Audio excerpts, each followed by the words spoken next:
Good morning everyone.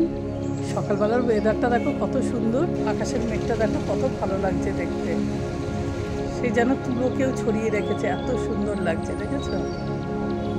টোগুনোর মধ্যে আগে আমার মস রোজগুলো লাগানো ছিল, সেই মস রোজগুলো নিচে থাকাতে ওই অনেক দিন হয়ে গেছে জল দেওয়া হয়নি, আবার লোকে ওখান থেকে ডাল ভেঙে ভেঙে প্রচুর নিয়ে গেছে, তার ফলে গাছগুলো সবই মরে গেছে। রঙের কৌটোগুলোতে জিআই তার দিয়ে আমি গ্রিলে ঝুলিয়ে দিয়েছিলাম, ওখানে মস রোজগুলো ছিল, আবার নতুন করে বসাবো, তার জন্য সবগুলো এখন জিআই তারগুলোকে খুলে দিয়ে আমি তাতাল দিয়ে ফুটো করে দেবো, কারণ আমি এগুলোকে হ্যাঙ্গিং করব। আগে তো আমার ঝুলানো ছিল ওইভাবে গ্রিলে, আর এখন যেহেতু আমি লম্বালম্বিভাবে ঝোলাবো সেই জন্য আমি তাতালটাকে গরম বসিয়ে দিয়েছি। এবার সব কটাকে আমি আগে তাতাল দিয়ে ফুটো করে নেব। আর নিচে যেহেতু টব আমার আগেই ফুটো ছিল, সেজন্য নতুন করে আমি আর ছিদ্র বানাচ্ছি না।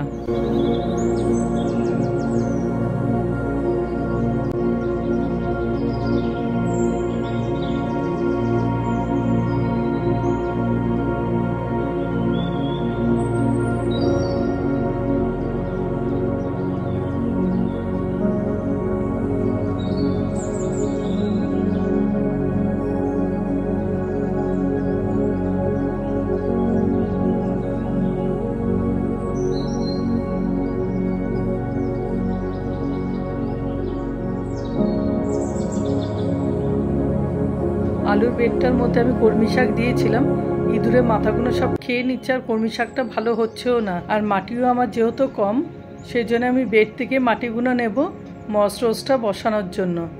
এই কর্মীগুলোকে আবার আমি অন্য জায়গায় বসাবো, তাই কলমি শাকগুলো মাটি সমেতে রেখে দিচ্ছি যাতে গাছগুলো না মরে যায়। ওগুলো আমি যে ফলের বাস্কেটগুলো এনেছি তার মধ্যেই লাগাবো, তার জন্য এগুলোকে রেখে দিচ্ছি। আর যা জংলা আছে, ঘাস ফুসা যেগুলো বেরোয় মাটির সাথে, সেগুলোকে আগে পরিষ্কার করে নিচ্ছি।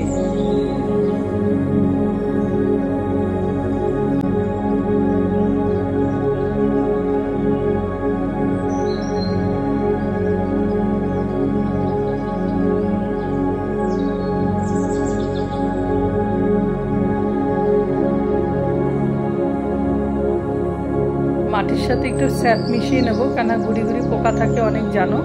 আর মিশ্রণ যে আমার সারটা ড্যাপ, পটাশ, ইউরিয়া, সুফলা এইসব একসাথে মিশ্রণ করা আছে, সেটাকে মাটির সাথে আমি মিশিয়ে দিচ্ছি।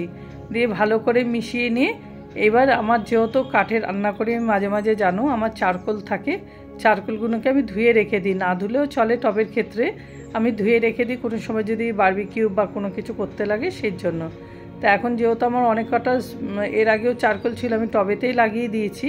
এই চারকোলগুলোকে আমি সব টবের নিচে দিয়ে দেবো, যেহেতু ছিদ্র রয়েছে, এবার ওখান থেকে মাটি সব বেরিয়ে যাবে যদি আমি না দিই। তোমরা চাইলে নারকেলের ছোবা এসবও দিতে পারো, আমার কাছে যেহেতু চারকোল আছে আমি তো চারকোল দিলাম। ইটের কুচি বা টনসিপের কুচিও দিতে পারো, পাথর কুচি যেগুলো, কিংবা বালি চালার পরে যে পাথরগুলো বেরোয় সে পাথরও দিতে পারো, তোমাদের যেটা খুশি। তো মাটিগুলোকে আমি সব ভরে দিচ্ছি, ভরে দিয়ে এর মধ্যে আমি যে গাছগুলোকে আমি কেটে কেটে রেখেছি সেগুলোকে বসিয়ে দেবো। আমি কয়েকদিন আগে কালারগুলোকে দেখে দেখে রেখেছি, কেন আমার মনে নেই কি কি কালার ছিল, সেগুলোকে নিয়ে আমি একটা জলের মধ্যে রেখেছি।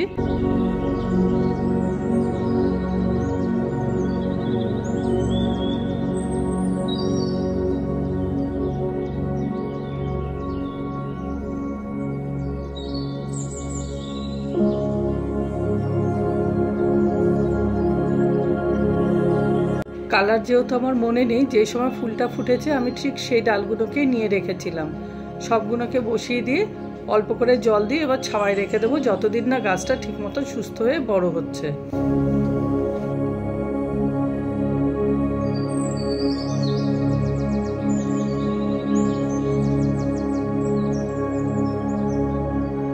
ছাদের যা কাজ থাকে সেগুলো আমি সকালের দিকে সেরে নিই, কারণ বেলা বাড়ার সাথে সাথে রোদটাও খুব বাড়ে আর গরমটাও প্রচুর হয়, সেই জন্য উপরে কাজ করাটা খুব কষ্ট হয়ে যায়। কালকে আমি গামছা আর কিচেন টাওয়ারগুলো সব সিদ্ধ করেছিলাম, এগুলো এখন নিয়ে ওয়াশিং মেশিনে দিয়ে দেবো। সিদ্ধ করে নিলে সুবিধা হয় কি, যত ময়লাগুলো সেগুলো এমনিই বেরিয়ে যায়, আর শুধু যদি ওয়াশিং মেশিনে আমি সার্ফ দিয়ে দিই বা লিকুইড দিয়ে দিই সেগুলো কিন্তু ভালো পরিষ্কার হয় না। আমার একটু কাঠে তো রান্না করলে সুবিধা হয়, কারণ আমার ছাইগুলো পাই, সেই জন্য আমি কাঠেই সব সেদ্ধ করে নিয়েছি। কালকে সেদ্ধ করেছি, ওয়াশিং মেশিনে তার গরমটা দেবো না, তা আজকে সব নিয়ে গিয়ে এবার এগুলোকে সব ওয়াশিং মেশিনে দিয়ে দেবো। এবার যেহেতু সিদ্ধটা করেছি, এগুলোকে যদি জল দিয়ে না ধুয়ে রাখি, সার্ফে তো প্রচুর খাট থাকে, বাসনগুলো সব ফুটো করে দেবে। সেই জন্য আমি সবগুলোকে একটু জল দিয়ে ধুয়ে রেখে দিচ্ছি।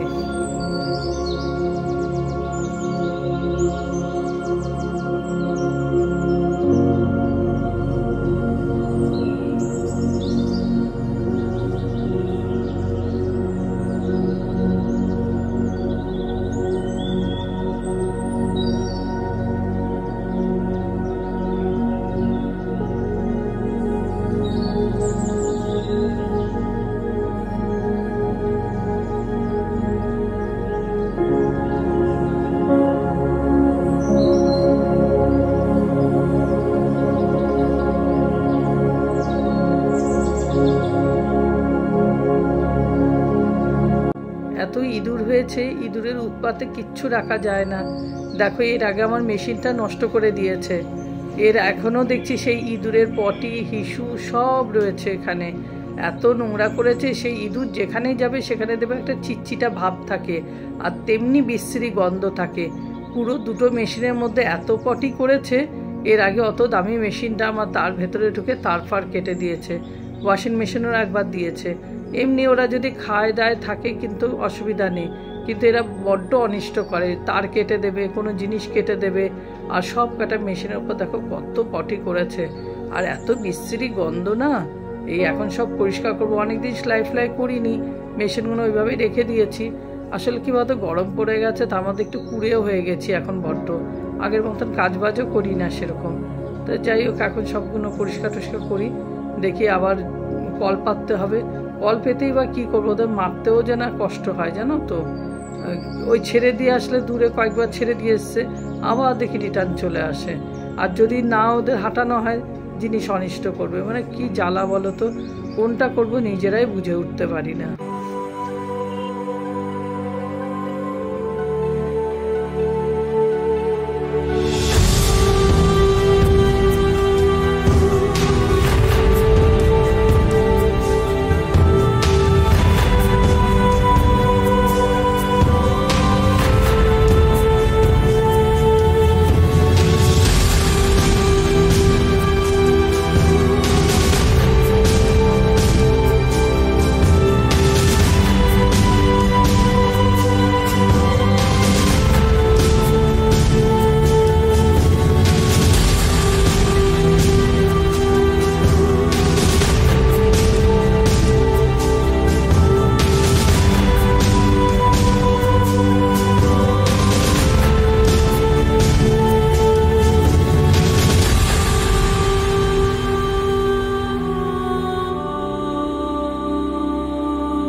লিওটা এত বদমাস। আমি জামাটা এখানে রেখেছি, সেলাই করব। সবগুলো জামা একবারে যা যা আছে সেগুলো একটু কাটিং টাটিং করে এখানে জামাটা বানাবো। ও দেখো, তার টেবিলের ওপর রেখেছে, তার উপরে বসে গেছে। ওর সবসময় কিছু না কিছু বদমাশি আছে। আমি যেহেতু এদিকে কাজ করছি, তা নাড়ুই রান্নাটা করছে। বললাম শর্টকাট করো। অনেকদিন সেই পটল দিয়ে, ডিম দিয়ে, আলু দিয়ে ও একটা পোলাও করে, সে পোলাওটা খুব ভালো হয় খেতে। তার জন্য ওকে বললাম তুমি শর্টকাট ওটাই করো, একই এতে ভাতটা হয়ে যাবে, তরকারি আর আলাদা করে করতে হবে না। ওই জন্য ও সব গুছিয়ে এখানে নিয়েছে। পেঁয়াজটাকে ভেজে নিয়েছে, তার মধ্যে টমেটো বাটা, আদা আর কাঁচা লঙ্কা বাটা দিয়েছে। দিয়ে খানিকক্ষণ কষিয়ে নিয়ে এর মধ্যে জিরার গুঁড়ো, হলুদের গুঁড়ো আর ধনের গুঁড়ো এইসব দিয়ে একটু নুন দিয়ে অল্প অল্প জল দিয়ে এগুলোকে সব কষিয়ে নিয়েছে। এবার চালটাকে আগের থেকে ভিজিয়ে নিয়েছে। আমরা আজকে রেগুলারের চাল নিয়েছি, এবার বাসমতি চাল বা গোবিন্দভোগ চাল যে যেটা পারে সেটা নিলেও অসুবিধা নেই। ভিজিয়ে রাখা চালগুলোকে সব দিয়ে দিল। এবার দিয়ে দেবে জল। জলটা হয়েছে যতটা চাল দিচ্ছে তার থেকে 2 কর ওপরে দিতে হবে। ও বাটি মেপে দিয়েছে। এবার ও যতটা চাল নিয়েছে, কতটা নিয়েছে আমি ঠিক বলতে পারবো না, দেখলাম 4 বাটি জল দিল। আর আমি যখন করি যা তোমার চালটা থাকে তার থেকে 2 কর ওপরে জলটা থাকে। এবার 2 থেকে যদি চাল রেগুলারে হয় তখন 3 কর দিতে হয়। এবার সব জল টল দিয়ে এবার ঢেকে দিল। ঢেকে দিয়ে নামানোর আগ থেকে একটু চিনি আর একটু ঘি। প্রথমের দিকে যেহেতু গরম মশলাগুলো সব একদম ফোড়নে দিয়ে দেয়, গোটা যে গরম মশলাগুলো হয় সেগুলো যেহেতু সব ফোড়নে দেয়, তার জন্য লাস্টে আর গরম মশলা না দিলেও হয়ে যায়। তোমরা কিভাবে রান্না করো অবশ্যই কমেন্ট করে কিন্তু বলো। গরমের জন্য গলিতে একটা কুকুর এসে বসেছে। সিম্বাটা কাঁদছে আর দৌড়চ্ছে, যেহেতু সিম্বা যেখানে থাকতো সব ওই একই দলেরই কুকুরগুলো। আর লিওটা তো কিছু বোঝে না, তাবড়ি চেঁচিয়ে বেড়াবে ভাও ভাও ভাও ভাও করে। আর সিম্বা একবার ওই ব্যালকনিতে দেখো ওর মাথাটা দেখা যাচ্ছে, একবার ওই ব্যালকনি থেকে ওকে দেখবে, আবার এই ব্যালকনিতে দৌড়িয়ে আসবে। আর লিও যেহেতু ওইখান থেকে দেখতে পায় না, ওটার একটু হাইটটা উঁচু, আর এইখানকারটা যেহেতু নিচু, লিও এখানে দাঁড়িয়ে ভাও ভাও করবে। যেহেতু এটা ফুটে এসছে, নাড়ু আগে ঘিটা দিয়ে দিল। নামানোর আগে দিলেও হয়, ও আগেই দিয়ে দিয়েছে যাতে ভালো করে ওর সাথে ফ্লেভারটা বেশি ভালো হয়। আর ভেজে রাখা ডিম, আলু, পটল সবগুলো একসাথে দিয়ে এবার নিশ্চিন্তে ঢাকা দিয়ে চুপচাপ বসে থাকো যতক্ষণ না পুরো জলটা টেনে যাচ্ছে। আর এরা দুজন দেখো, একবার এই দিকে একবার ওই দিক, এদের দৌড়ানো আর শেষ দেখবে না। রাস্তায় কুকুর দেখবে, এরা দৌড়োদৌড়ি করবে। ভিডিওটা এখানেই শেষ করলাম। আসছি ফিরে আবার নেক্সট ব্লগে। সবাই ভালো থেকো, সুস্থ থেকো। Till then, bye everybody. একটা কমেন্ট করে দিও প্লিজ।